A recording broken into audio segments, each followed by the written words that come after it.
Hi there, this is Christine Baker from Fairfield Designs, and today I'm going to show you how to use a little decorative kite stitch to quilt a baby quilt. So yesterday I showed you how to use a serpentine stitch, and we went and we stitched through the corners to the diagonal of each of the 9 patch blocks on the quilt. Today we're going to use a cute little kite stitch to stitch through the diagonals of the snowball blocks. So the first thing we need to do on the Dreamweaver XE is to go into the sewing, and then yesterday we used a utility stitch. Today we're going to use one of the character decorative stitches. So we're going to press there. Now you can see there's quite a few different sections that you can pick from. The one that I want is in number 6, so we select that.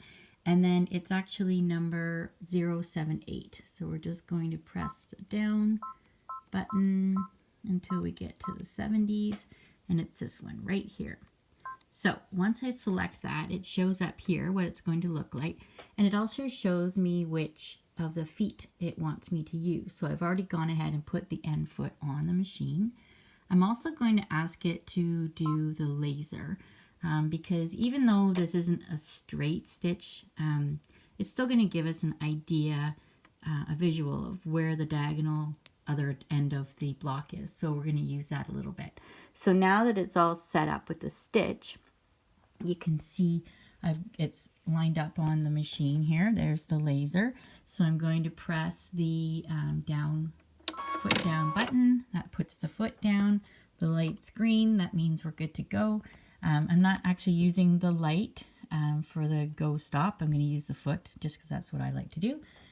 But here we go. We're just going to press down the foot and away it's going to go. So you can see the machine actually shifts the fabric right and left a little bit as it's making this little kite stitch. And the reason for that is because the design is actually a little wider than the hole on the foot, so the machine needs to slide the fabric back and forth. So you can see my laser doesn't go all the way to the corner, but I'm kind of using it just as a guide. And you can see as the machine is stitching, that little laser is going back and forth this way, but it doesn't have to be exact. The nice thing about this design is it's curved, so you can't really tell if it's exactly through the diagonal of the block. But we're using that laser just to give us a guideline. And we'll get all the way to the corner, and then we'll go all the way to the end. And you can see that the little kites that it's making. So I won't bore you watching me stitch this whole thing, but I'll show you on the blog what the kites look like. Thanks.